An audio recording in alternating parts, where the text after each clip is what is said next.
नमस्कार, मैं हूं चौखान। दिन भर की खबरों में सबसे पहले डालते नजर आज के मुख्य समाचारों पर। जिले में कोरोना के 6 नए पॉजिटिव केस और आए, 41 सैंपल की आई रिपोर्ट। कृषि अध्यादेशों के विरोध में मंडी मजदूरों ने बंद रखा कामकाज, प्रधानमंत्री का जलाया पुतला, व्यापारियों ने भी दिया समर्थन। सेवा सप्ताह के रूप में मनाया जा रहा प्रधानमंत्री नरेंद्र मोदी का जन्मदिन, भाजपा अल्पसंख्यक मोर्चा ने सिंगल यूज प्लास्टिक मुक्त चलाया अभियान।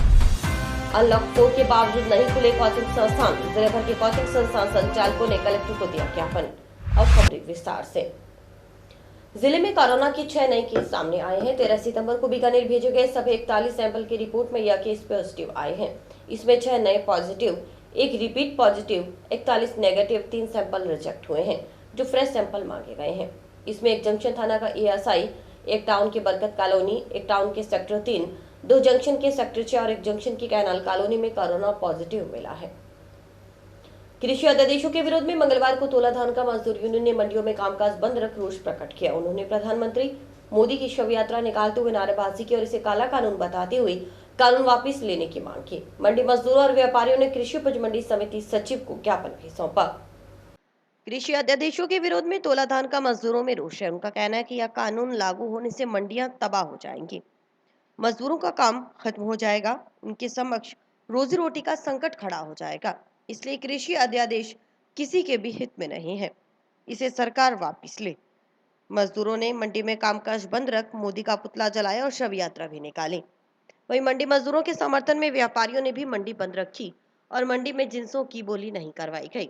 मंडी मजदूरों और व्यापारियों ने मंडी समिति सचिव को ज्ञापन देकर देश के पार्लियामेंट में रखे गए 3 अध्यादेशों के खिलाफ रोष प्रकट किया और कहा कि सरकार ने अगर उनकी मांग को अनसुना किया तो 22 सितंबर को धान मंडी शेड के नीचे रैली का आयोजन कर उग्र आंदोलन किया जाएगा।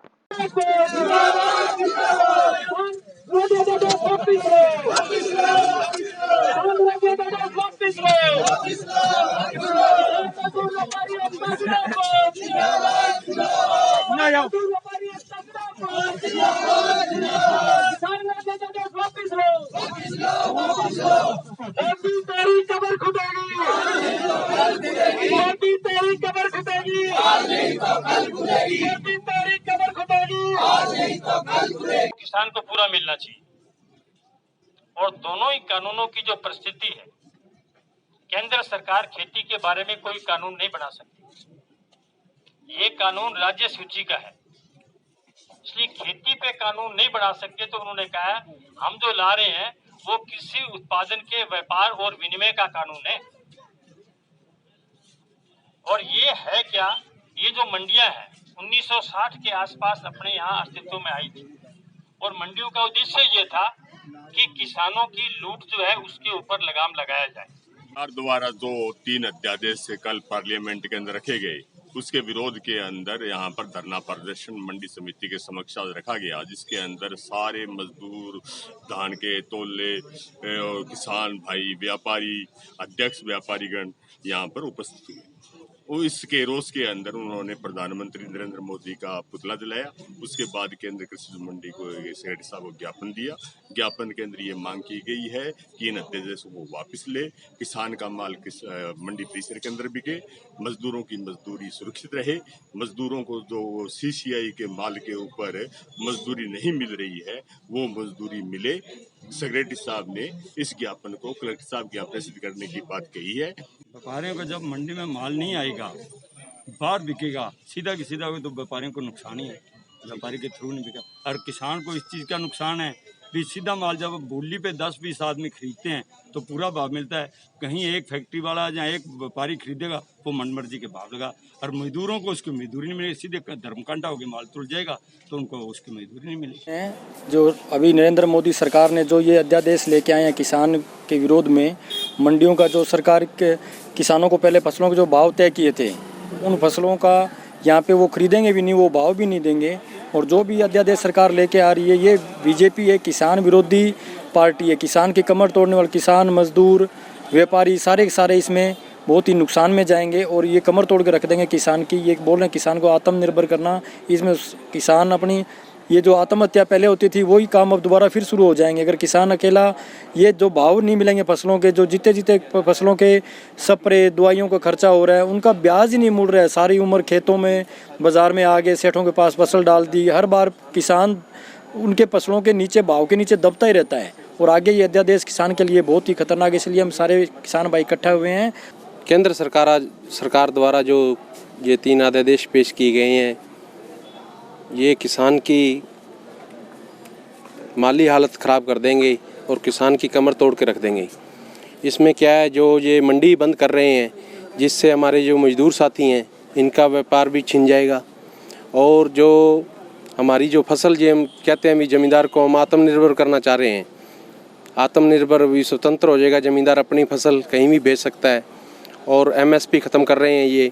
इससे क्या है, जो प्राइवेट सेक्टर आ जाएगा वो अपनी हमारी फसल ज़मींदार की अपनी मनमर्जी से खरीदेगा और जिसका हमारे को बहुत ही नुकसान उठाना पड़ेगा। सभी व्यापारी, सभी मजदूर, सभी किसान बेघर हो जाएंगे, क्योंकि ये जो है ये काला कानून हम नहीं चलने देंगे।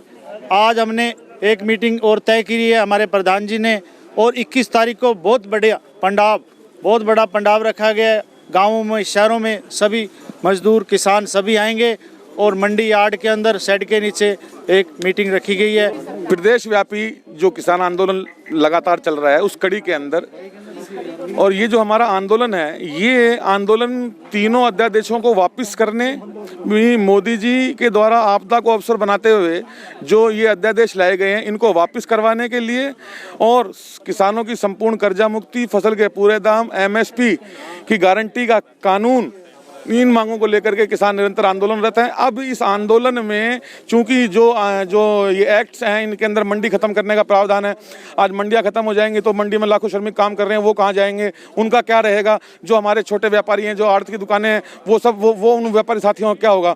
और 21 तारीख को एक विशाल जो है वो सभा यहाँ पर इस मंडी यार्ड में हम लोग करेंगे और सभी किसान साथी उस दिन अपने अपने ट्रैक्टरों पर, अपने अपने साधनों पर काले झंडे लगा करके आएंगे और यहाँ पर सभा करने के बाद में फिर हम हमारा मांग पत्र जिला कलेक्टर महोदय को सौंपेंगे। फिर भी अगर मोदी जी नहीं जागे तो निश्चित रूप से आगे पुनः जयपुर के अंदर दोबारा सभी किसान संगठनों की मीटिंग होगी। मीटिंग होकर के अब की बार जो मीटिंग होगी वो किसान, मजदूर, व्यापारी सभी शीर्ष नेतृत्व की होगी और उसके अंदर जो तय होगा वो निश्चित रूप से मोदी जी को बहुत परेशानी देने वाला होगा।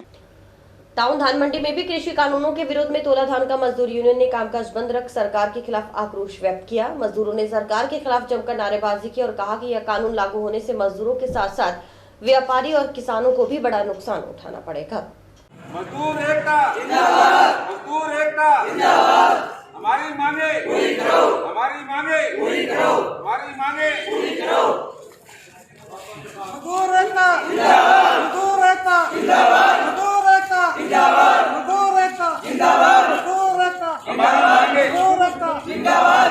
हनुमानगढ़ जिला व गंगानगर जिले की जो मंडियां हैं, पूरे राजस्थान, पंजाब, हरियाणा, सारे जो भारत सरकार की जो सारी मंडियां बंद हैं, क्योंकि आज मंडियां परेशान हो रही हैं। यहाँ के मजदूर, किसान, व्यापारी सभी लोग ही परेशानी में हैं और आने वाला भविष्य भी इनका जो है वो भी बहुत ही परेशानी में गुजरेगा। तो आज सभी मजदूरों ने, किसान, व्यापारियों ने संगठन कर संगठित होकर हमारे सारे जो है भारत की मंडियां सारी बंद की हैं और केंद्र सरकार व राज्य सरकार की जो मनमानी है, जो उनके यहाँ जो मजदूरों पे जो कष्ट डाल रहा है, जो टैक्स का, जो कि कृषि उपज मंडी में जो क्रय विक्रय माल ही नहीं होगा तो मंडी का जो बेहाल हो जाएगा। यहाँ के जो कर्मचारियों की तनख्वाह देना भी दुर्लभ हो जाएगा और किसान बेचारा मार हो जाएगा, यहाँ का मजदूर भी मार हो जाएगा। जो यहाँ इतने राजस्व से बनी हुई भूमि है, जो कृषि उपज मंडी है, उसका क्या हाल होगा, ताकि करोड़ों अरबों रुपये के खरबों की जो संपत्ति है, उस संपत्ति का क्या हाल होगा। तो गवर्नमेंट की जो मंशा है हर विभाग को असफल करने की है। इसी तरह पीलीबंगा में भी केंद्र सरकार द्वारा कृषि संबंधी लाए गए तीनों अध्यादेशों के विरोध में प्रदर्शन कर पीएम का पुतला जलाया गया और एसडीएम को राष्ट्रपति के नाम ज्ञापन सौंपा गया। मोदी काले कानून वापिस लो, व्यापारी को उजाड़ने वाला काला कानून वापिस लो, मजदूरों को उजाड़ने वाला काला कानून वापिस लो, किसानों को उजाड़ने वाला काला कानून वापिस लो, किसानों के साथ गुंडागर्दी नहीं चलेगी, लाठी गोली की सरकार मुर्दाबाद। मोदी काले कानून वापिस लो, व्यापारी को उजाड़ने वाला काला कानून वापिस लो, मजदूरों को उजाड़ने वाला काला कानून वापिस लो, किसानों को उजाड़ने वाला काला कानून वापिस लो। किसानों के साथ गुंडागर्दी नहीं चलेगी, लाठी गोली की सरकार मुर्दाबाद।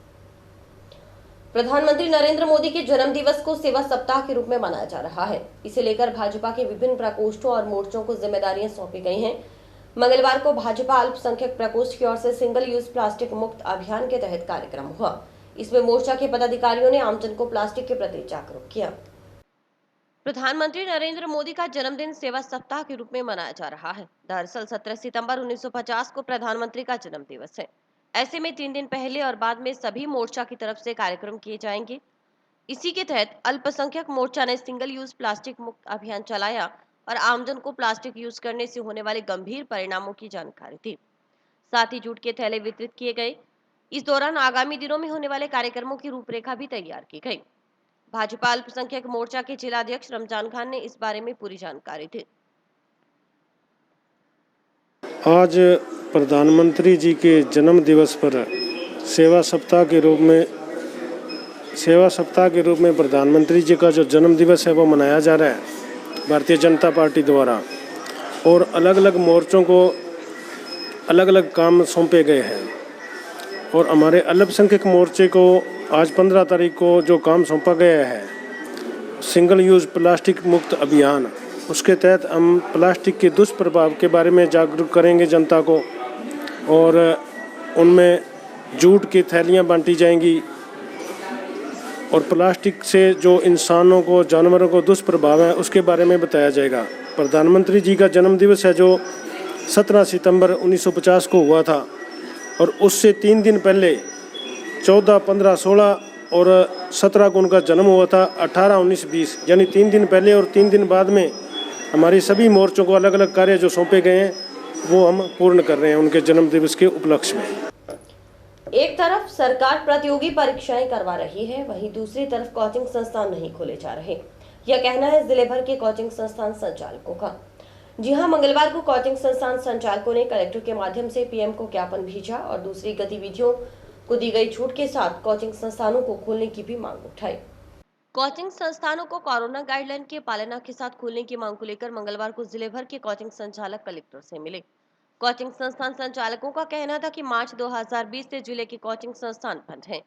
वहीं सरकार ने छूट देते हुए विभिन्न गतिविधियां धीरे धीरे शुरू कर दी, लेकिन कोचिंग संस्थानों के बारे में अब तक कोई निर्णय नहीं लिया गया।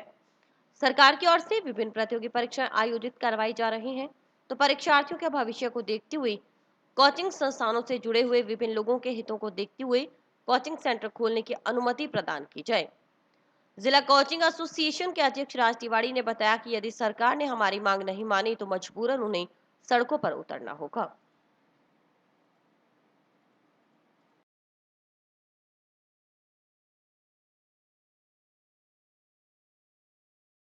में सुचारू रूप से संचालित हो रही है और हमारे कोचिंग संस्थानों से हजारों की संख्या में विद्यार्थी व अन्य लोग भी जुड़े हुए हैं। जैसे कोचिंग संस्थानों से जुड़े हुए विभिन्न अध्यापक हैं, विभिन्न कर्मचारीगण हैं। और विशेष रूप से जो हमारा आज का जो मुद्दा था कि जब सरकार विभिन्न परीक्षाएं आयोजित करवा रही है तो उन परीक्षाओं की तैयारी करने वाले परीक्षार्थियों का क्या होगा।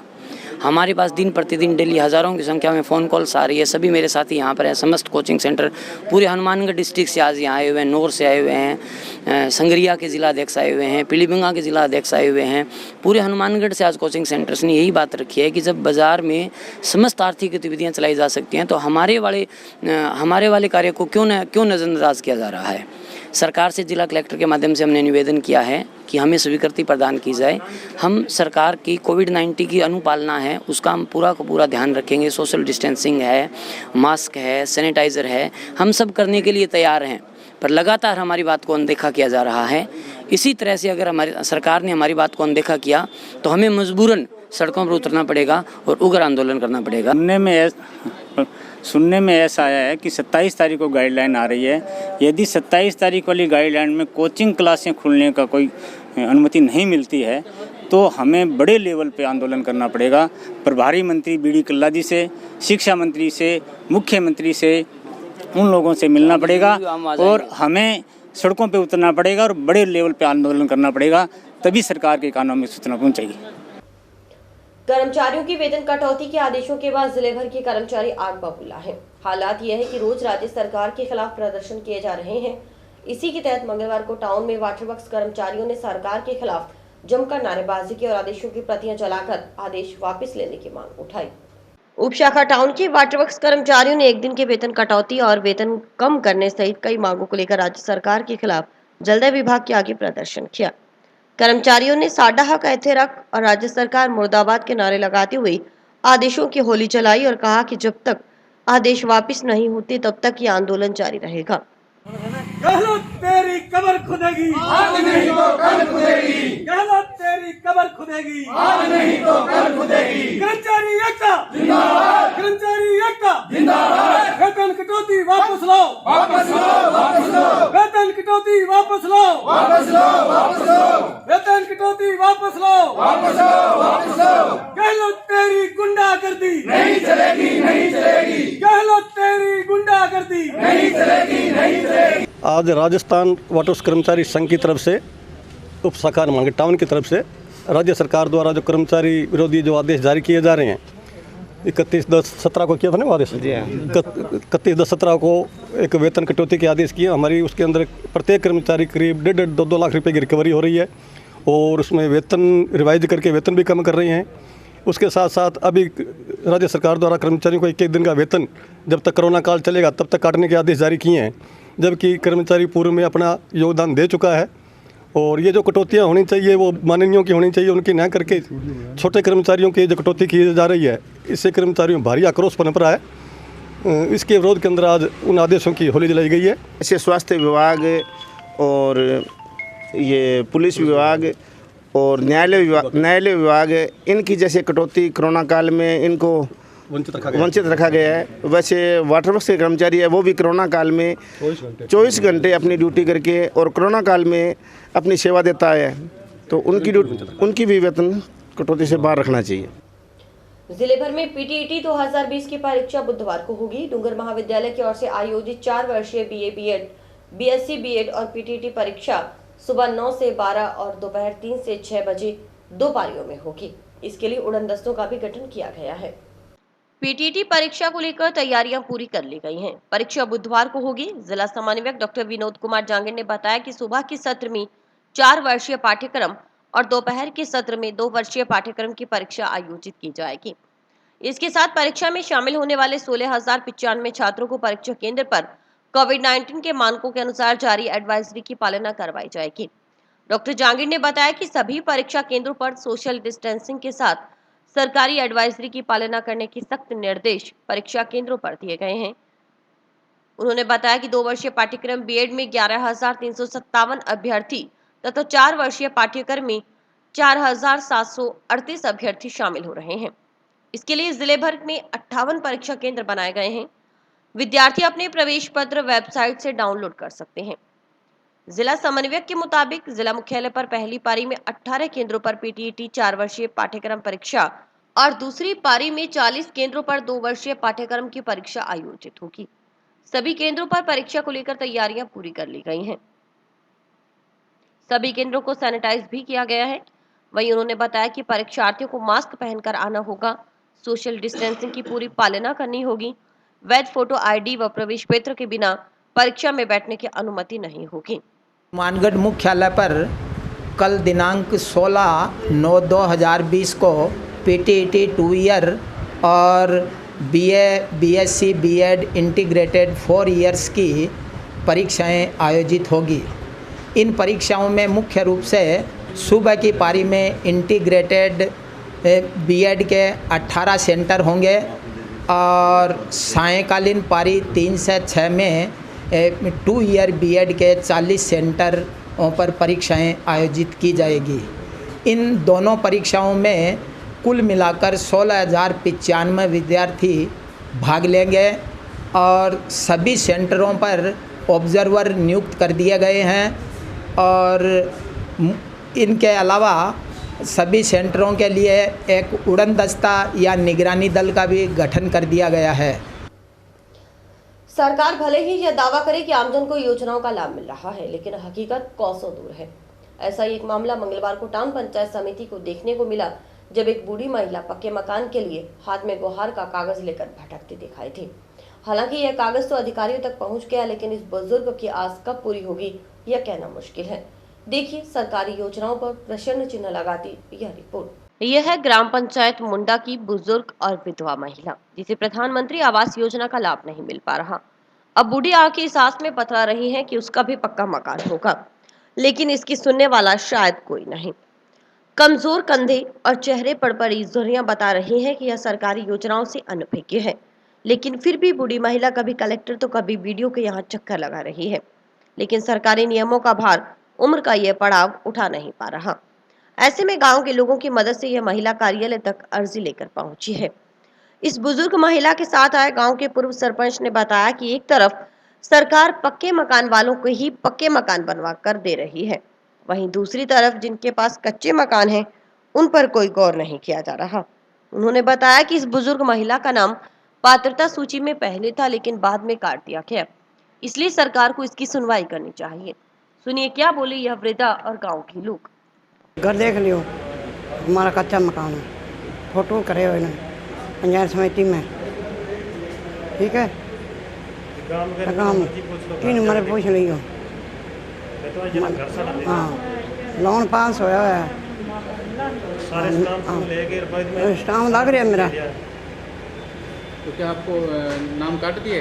हाँ, नाम काट दिया कि अब नहीं आएगा। ग्राम पंचायत मुंडा की विधवा महिला है और इसके कच्चा मकान है।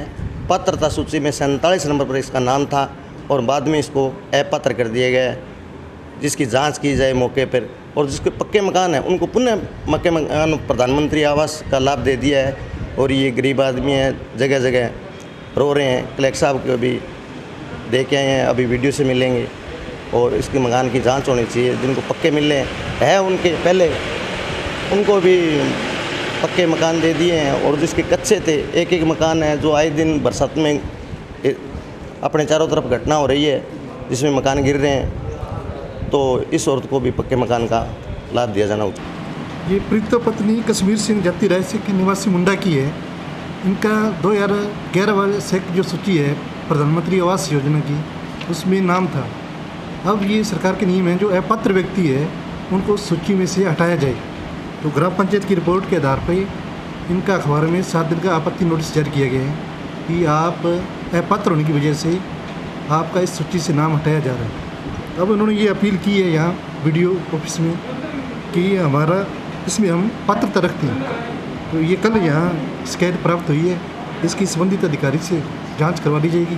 अगर ये सही होगी तो इसका नाम सूची में से रख लिया जाएगा, अन्यथा अपात्र होने की वजह से हटा दिया जाएगा। ज्योति कॉलोनी और शंकर नगर के बीच सोमवार रात करीब 1:30 बजे एक अज्ञात वाहन की टक्कर से 3 बिजली के पोल टूट गए। इससे पूरी कॉलोनी और आसपास के एरिया में अंधेरा पसर गया।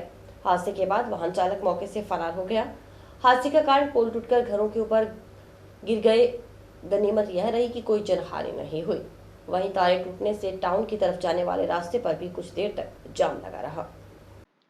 ज्योति कॉलोनी और शंकर एरिया में करीब 24 घंटे बिजली गुल रहने से लोगों को परेशानी का सामना करना पड़ा।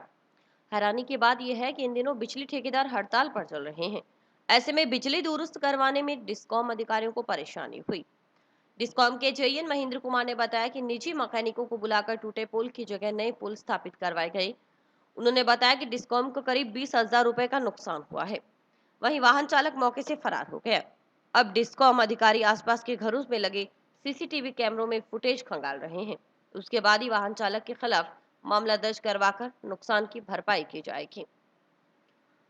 वहीं लंबे समय तक बिजली गुल रहने से लोगों को भीषण गर्मी में काफी परेशानी हुई।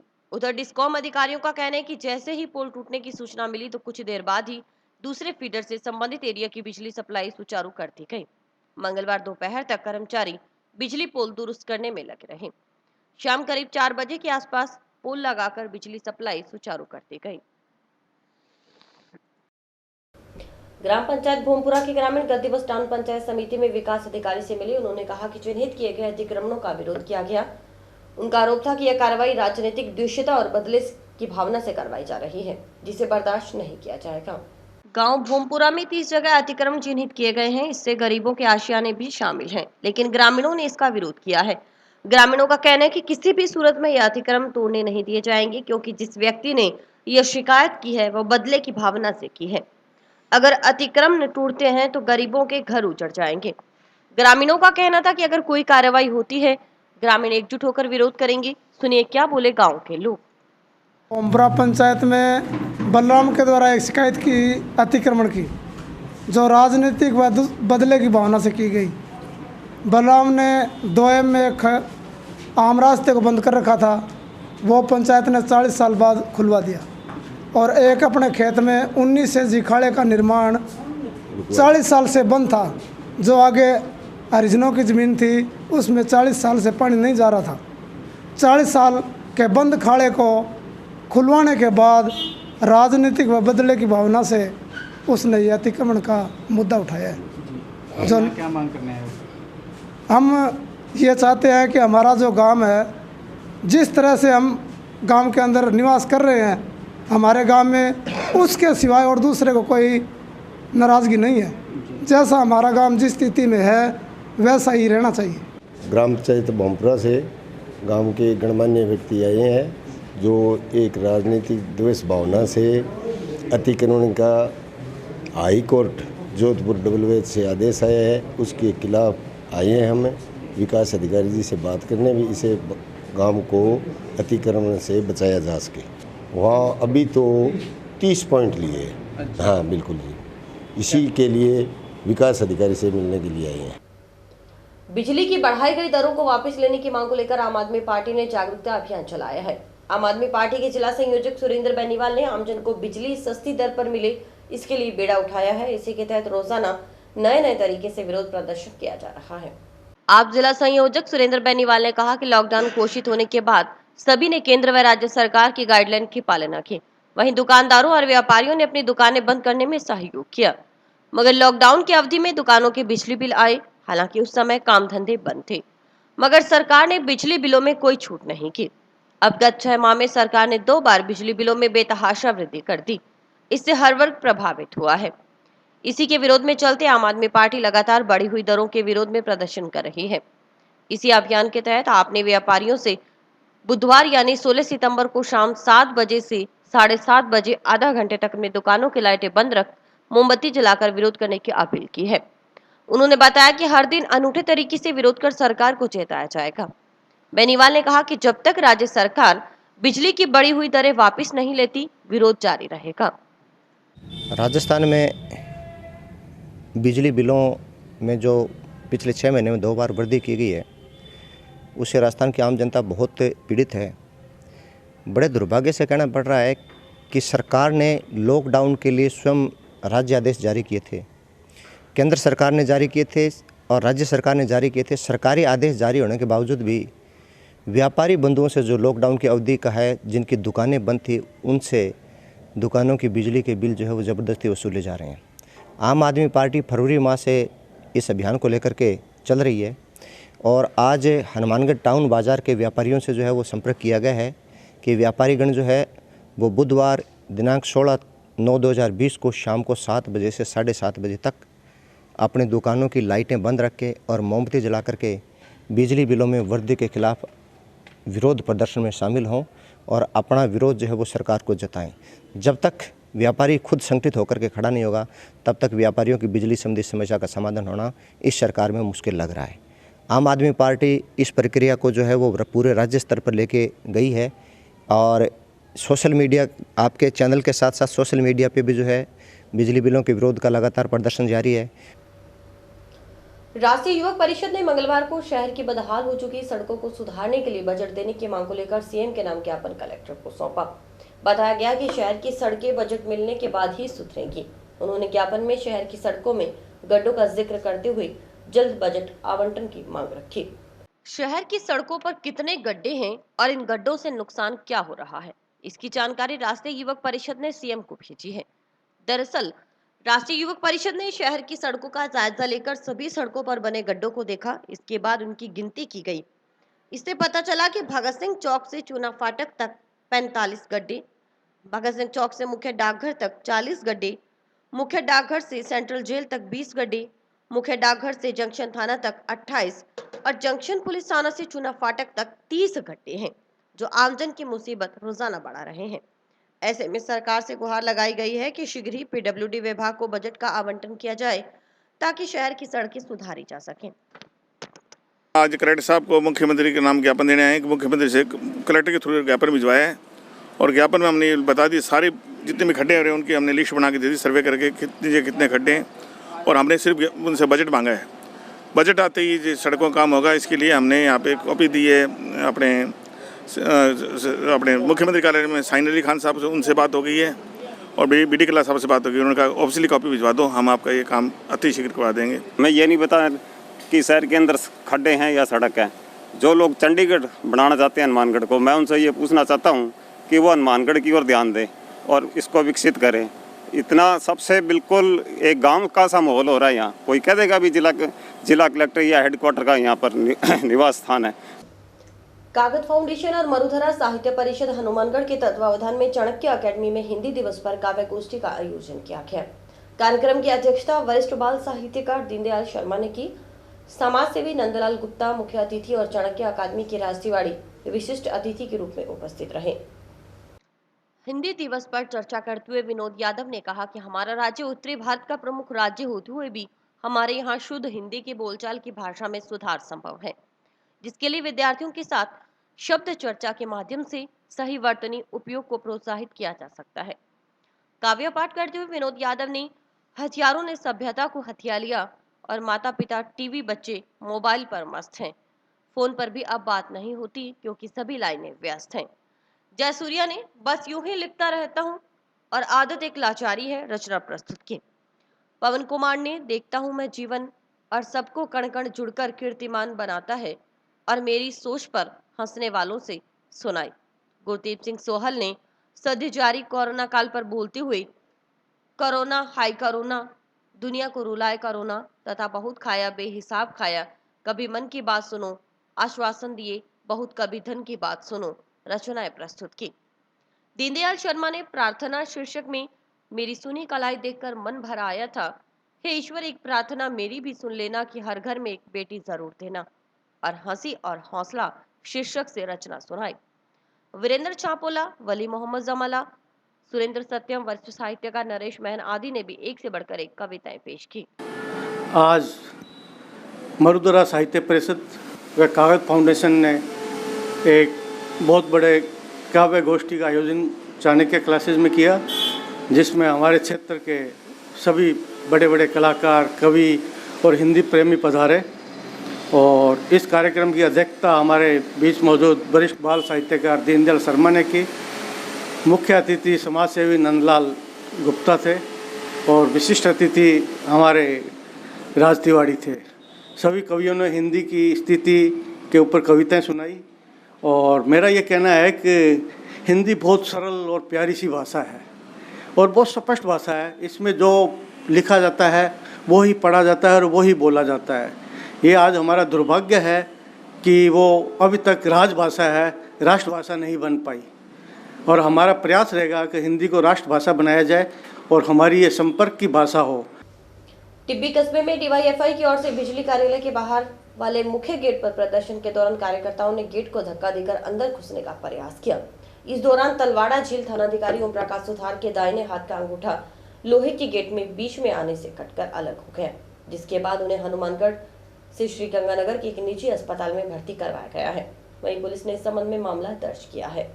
गत सोमवार को DYFI के प्रदर्शन के दौरान तलवाड़ा थानाधिकारी ओम प्रकाश के हाथ का अंगूठा गेट में आने से कट गया। ऐसे में जहां पुलिस ने इस संबंध में मामला दर्ज किया, दरअसल DYFI बिजली बिलों की बढ़ोतरी को लेकर प्रदर्शन कर रही थी। इस दौरान बिजली अधिकारियों ने प्रदर्शनकारियों से वार्ता भी की, लेकिन वार्ता सिरे नहीं चढ़ी। तभी प्रदर्शन में हुई धक्का मुक्की में यह हादसा पेश आया। 14 सितंबर 2020 को सहायक अभियंता वितरण जोधपुर डिस्कॉम टिब्बी के बाहर जगजीत सिंह उर्फ जग्गी के नेतृत्व में काफ़ी लोगों द्वारा धरना दिया जा रहा था, जिसके दौरान बावजूद समझाइश के भी जगजीत सिंह उर्फ जग्गी के नेतृत्व में काफ़ी लोगों ने उस सरकारी कार्यालय के गेट को खोलकर जबरदस्ती अंदर घुसने का प्रयास किया। ड्यूटी पर तैनात ओम प्रकाश SHO तलवाड़ा द्वारा रोकने का प्रयास किया। काफ़ी समझाइश की, बावजूद समझाइश नहीं माने और बल प्रयोग करते ज़बरदस्ती गेट को खोल के अंदर घुसने लगे, जिससे सरकारी गेट जो है उसका भी नुकसान हुआ और थानाधिकारी तलवाड़ा ओम प्रकाश उप निरीक्षक के दाहिने हाथ का अंगूठा कट के मौके पर गिर गया, जिन्हें इलाज हेतु टिब्बी जो है सरकारी अस्पताल में भिजवाया। वहाँ से हनुमानगढ़ रेफ़र किया गया और उनका इलाज करवाया। जो है इस संबंध में जो है प्रकरण पंजीबद्ध किया गया है और गहनता से अनुसंधान थानाधिकारी टिप्पी श्री भूप सिंह पुलिस निरीक्षक द्वारा किया जा रहा है। पुरानी बाइकों के साथ साथ अब चोरों के निशाने पर नई बाइक भी हैं। जी हां, बीती रात बाइक चोरों ने यमहा कंपनी के शोरूम से R15 बाइक चोरी कर ली, जिसकी कीमत लगभग 1,70,000 बताई जा रही है। घटना टाउन जंक्शन रोड स्थित बंसल इलेक्ट्रिक कंपनी की है, जहां शोरूम के पीछे का शटर खोल वारदात को अंजाम दिया गया। पूरी घटना CCTV कैमरा में कैद है। फुटेज में बाइक चोरी करते 2 जने नजर आ रहे हैं। कल सुबह करीब 5 बजे के आसपास वारदात को अंजाम दिया गया। चोर शटर का ताला भी साथ ले गए और मास्टर चाबी से ताला खोलने की संभावना जताई जा रही है। सूचना पर पहुंची टाउन पुलिस ने मौका मुआयना कर मामला दर्ज किया है।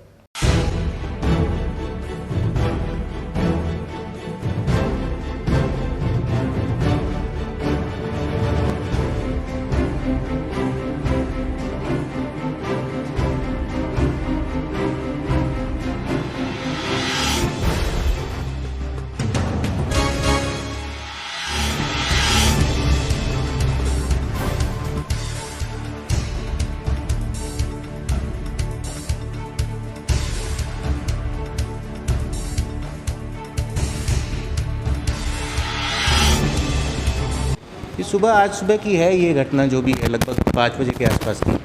और मतलब जो भी CCTV फुटेज के अंदर हमने देखा उसमें ये है कि सुबह लगभग 5 बजे के आसपास 2 लड़के थे बाइक पे, जो पीछे की तरफ आए। 2 या 3 बार उन्होंने अपनी बाइक भी इधर उधर घुमाई है, रोशनी के लिए, सब ट्रैकिंग के लिए भी, आसपास गली में भी कोई ना हो। और 2 या 3 बार में प्रोसेस करके इन्होंने ये शटर खोला है और सीधा बाइक की तरफ आए, बाइक को स्टार्ट किया और निकाल करके ले गए। यामा की बाइक है ये R15 और अप्रॉक्सीमेट ये है लगभग 1,70,000-80,000 रुपये के आसपास की बजट की वैल्यू की है ये बाइक।